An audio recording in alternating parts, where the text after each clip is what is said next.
bantu bataragera mu mujyi, umujyi ni ukuvuga abantu baba mu mijyi nibyo bahora bumva. Icyo nicyo kimenyetso cy'iterambere.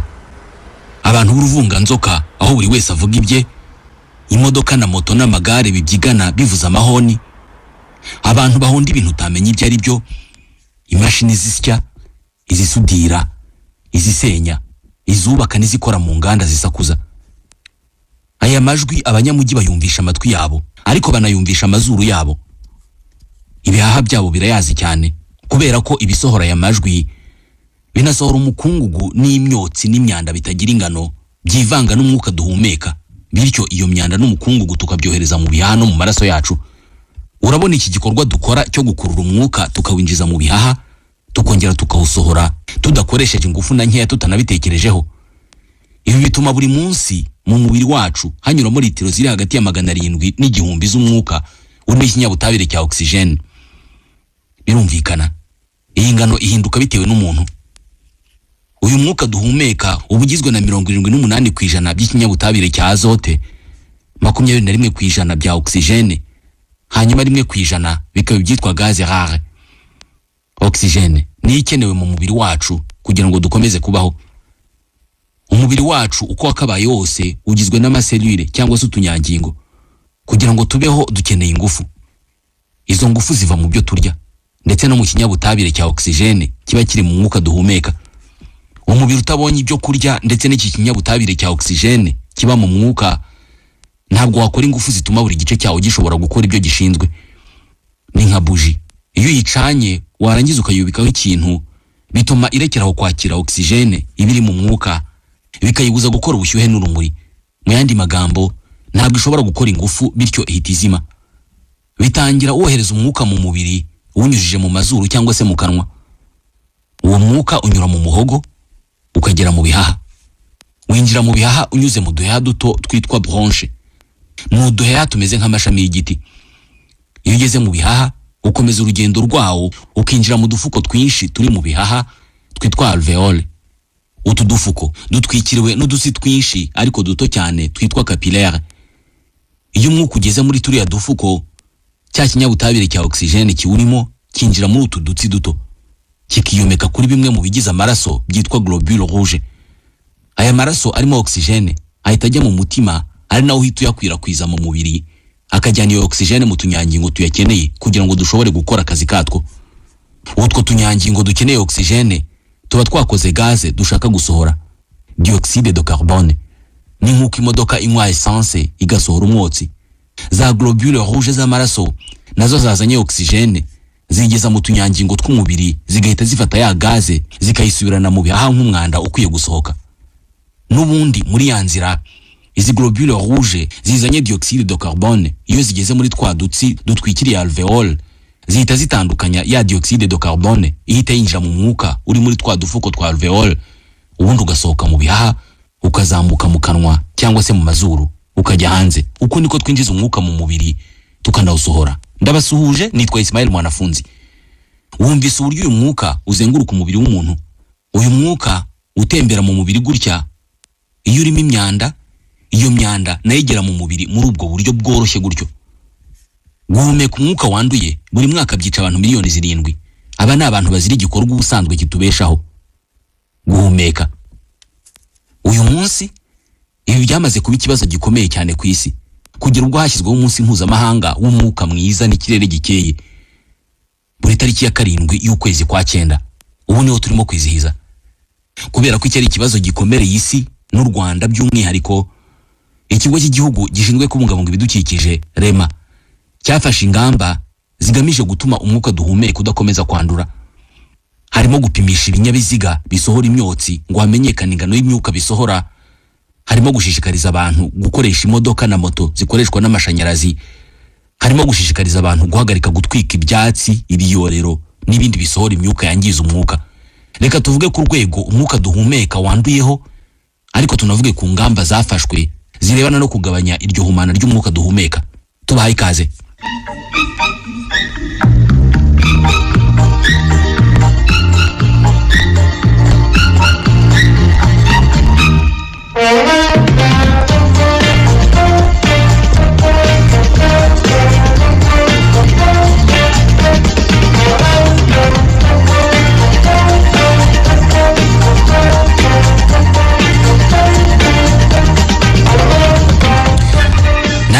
dore uyu mwaka uzajya kurangira abandi bantu miliyoni 7 batuvuyemo bazize igikorwa turimo gukora kano kanya, guhumeka.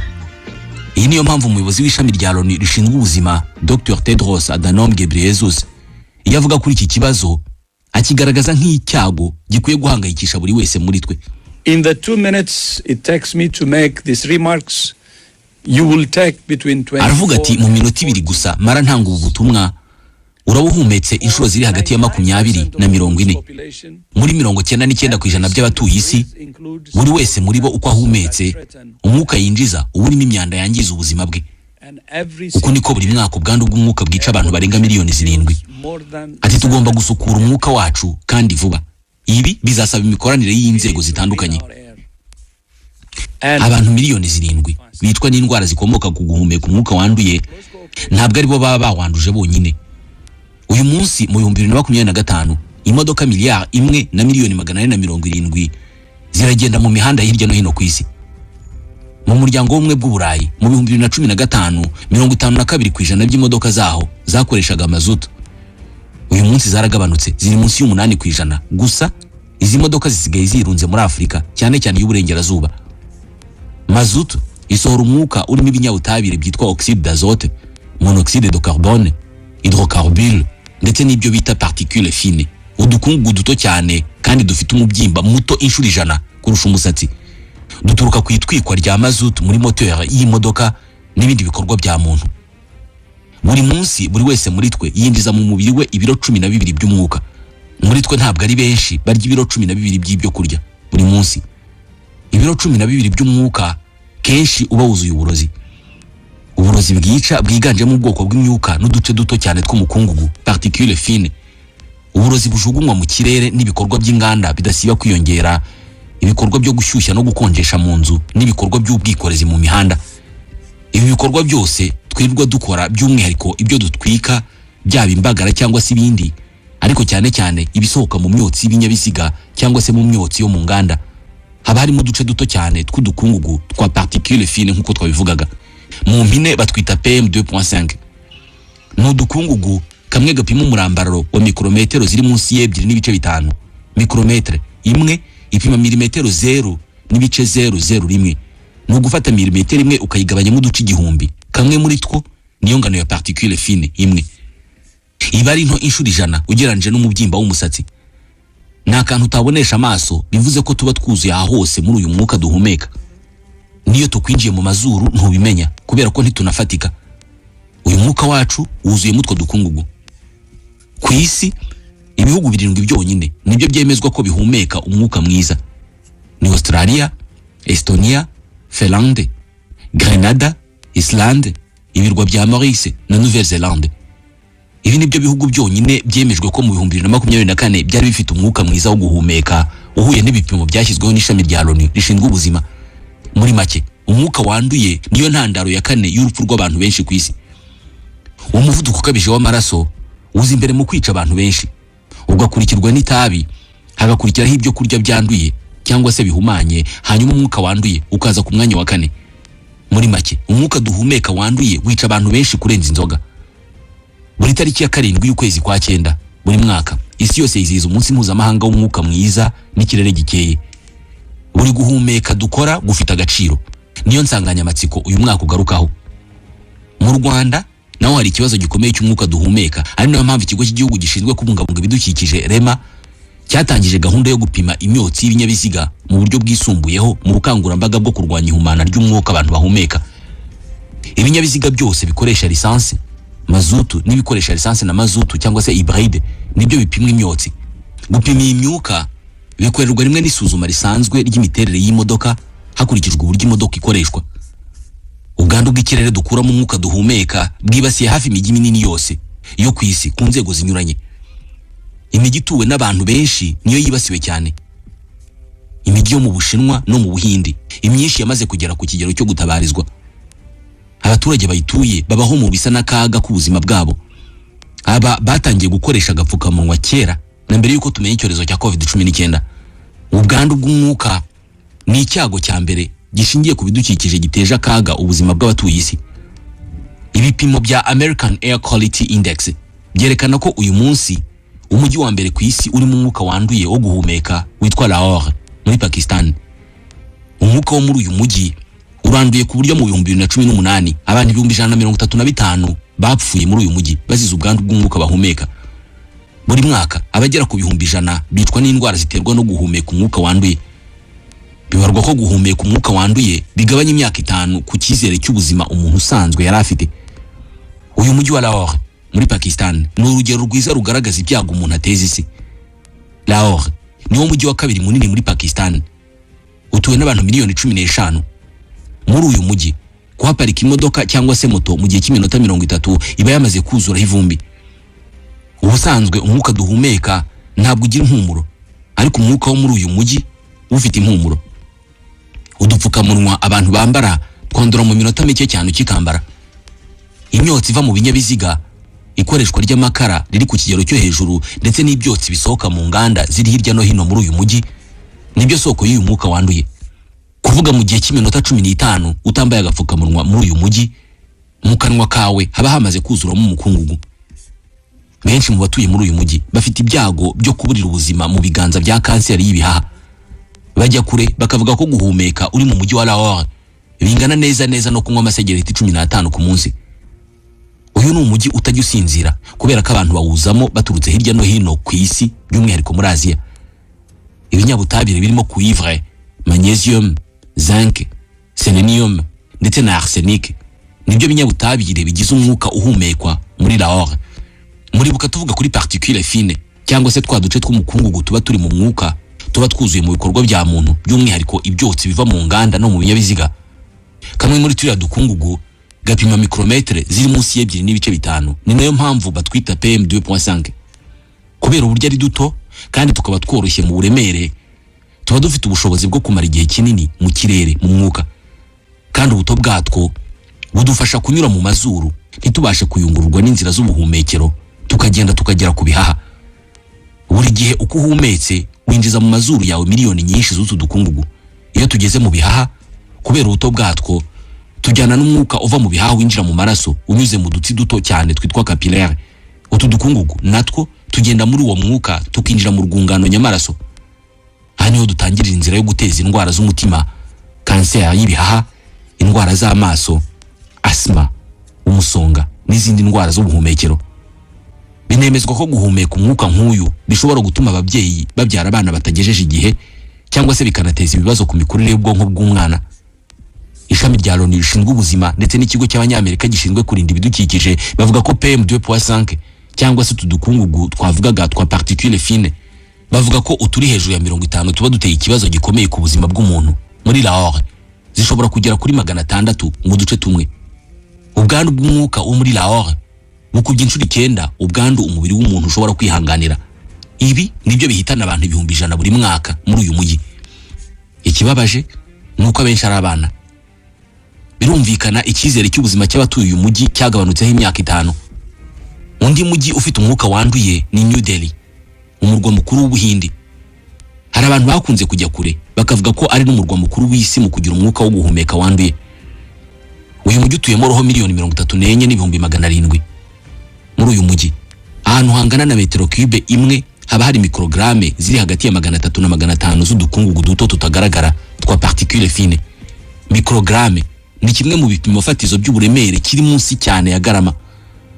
Udukungugu tungana uku iyo duhumetse ntubimenya kubera ko ntidufatika. Muri uyu mujyi wa New Delhi utu dukungugu nk'utu dushobora gukuba inshuro 100 ingano yatwo yagenwe na OMS ntitagira ikitwara abantu. Imyuka yanduye hano ibirimo izi microparticules, umwuka bita ozone cyangwa se trioxygene, dioxide d'azote, uruhurirane rw'uburozi abaturage birirwa muri uyu mujyi mu mirimo itandukanye bahumeka. Mu mijyi 50 ya mbere ku isi mu kugira umwuka wanduye, 39 muri yo niyo mu Buhindi.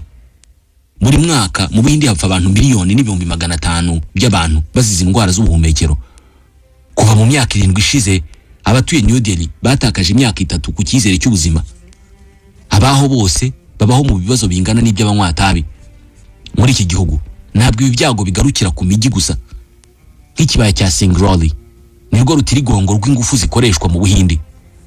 Ni ikibaya gitanga 20% by'amashanyarazi yose akoreshwa mu Buhindi agaturuka mu gucukura amakara karemano hamwe n'ibirombe bicukurwamo aya makara kimwe n'ingomero z'amashanyarazi zihamaze imyaka irenga 40. Singrauli isa niyahindutse akarere kavumwe. Abaturage baho basa n'imfungwa z'umukungugu n'ibyuka bihumanya ikirere bizamuka muri ibi bikorwa byo gucukura amakara bigahumanya amazi n'umwuka bahumeka. Indwara rusange muri aka gace ni iz'ubuhumekero. Amaraso ya benshi muri bo abaganga barayapima bagasangamo ibyo bita mercure, wabigereranya n'utuvungukira duto cyane tw'ibyuma. Ibibazo nk'ibi ngibi byabaye mu Burayi mu myaka y'1960. Iki gihe imijyi mu bihugu byinshi yari yuzuyemo inganda. Abaturage iki gihe bahumekaga ibyotsi biturutse muri izi nganda ndetse n'ibyaturukaga mu modoka zitari zikoranye ikoranabuhanga rigabanya ibyotsi bya essence cyangwa mazutu. Ubashize imyaka irenga 1/2 cy'ikinyejana iki kibazo cyaragabanutse ariko ntabwo cyakemutse. Uyu munsi ubwinshi bw'abantu n'ibinyabiziga byabo ndetse n'inganda byatumye umwuka uhumekwa mu Burayi n'ahandi wandura ku buryo mu myaka 7 icyizere cyo kubaho cy'abanyaburayi benshi cyagabanutse amezi 6. Ishami rya Loni rishinzwe ubuzima rivuga ko ahantu hegereye urujya n'uruza rw'imodoka nyinshi haba hari ubwoko bubiri bw'imyanda yo mu mwuka, dioxyde d'azote ndetse na particules fines, ari wa mukungu gutagaragara ubuzerera mu mwuka ku buryo niyo uhumetse utabimenya. Ubyutse mu gitondo ugakara ukitunganya ugafata urugendo rw'amasaha 3 mu mujyi, hanyuma ugafata igitambaro cyera ukihanagura mu isura. Igitambaro kiza cyuzuye umukungugu bijya kumera kuriya ku mwanda uba winjiye mu bihaha byawe. Bitewe n'ubwinshi bw'abantu bahurira ahantu runaka ndetse n'ibinyabiziga byinshi bigenda bihaguruka byongera bihagarara n'abantu bagenda bashingura ibirenge, bizamura ingano nini y'umukungugu abantu bakawuhumeka. Utu dukungugu two mu mwuka twica abaduhumetse bitewe n'ingano yatwo. Hari utwo bita PM10. PM ni impine y'icyongereza ya particulate matter. PM10 ni udukungugu dufite ibyo bita mikrometero 10. Iki ni kimwe cya miliyoni cya metero. Metero imwe uyigabanyijemo uduce miliyoni, agakungugu kamwe ka mikrometre ni kimwe cya miliyoni cya metero cyangwa se kimwe cy'igihumbi cya milimetero. Ni agakungugu gato cyane. Hari n'utundi duto cyane kandi two tunica ari two twa PM2.5 twavugagaho. OMS ishyiraho uburyo bwo kwirinda. Noneho hari utundi duto cyane twitwa nanoparticule. Kamwe gashobora kugira mikro imwe. Iyo uhumetse tudukungugu tutagaragara tukagera mu mubiri, duhita dutangira urugamba rutagira imbabazi rwo kugerageza kugera ku mutima. Utunini twa PM10 duhagarikwa n'ubwoya dufite mu mazuru no mu zindi nzira z'ubuhumekero ndetse n'ibimyira. Ariko utu duto cyane twa PM2.5 ndetse na PM1 two bimwe mu binyabutabire bitugize bigera mu bihaha mu buryo bworoshye cyane, bikanakomeza bikagera muri alveole. Utu ni udufuko tubika umwuka. Aha niho amaraso ayungururirwa, ayanduye yakoreshejwe n'umubiri akajya gusukurwa, ayasukuwe akajya gukoreshwa. Hari udukungugu duto cyane dupima munsi ya mikro imwe turenga ibifuniko by'imitsi itwara amaraso tukagera ku mutima ndetse no ku bwonko. Uko niko umubare munini w'ababa muri iyi mijyi barwara indwara z'umutima ndetse n'iz'ubuhumekero. Mu mwaka wa 2024 ikigo cy'Abasuwisi cyitwa IQ Air gikoresha ikoranabuhanga mu kugenzura uko umwuka abantu bahumeka wanduye mu bice bitandukanye by'isi cyagaragaje ko muri Kigali ibyiganje mu guhumanya umwuka duhumeka biba birimo za PM2.5 bingana na 58.9 kuri buri metero cube. Aho ngaho ni kuri PM2.5. Mu gihe kuri PM10 bingana na 65.6 kuri buri metero cube imwe. Bivuze ko ibipimo by'umwuka wanduye muri Kigali bikubye inshuro 11 ugereranije n'ibyo OMS isaba. Raporo ya Quality Air y'umwaka wa 2023 yakorewe ku mijyi 114 yashyize umujyi wa Kigali ku mwanya wa 17 mu igaragaramo umwuka wo guhumeka wanduye, kubera ko umwuka duhumeka urimo tuvungukira twinshi tw'ibinyabutabire bitagaragara by'uburozi.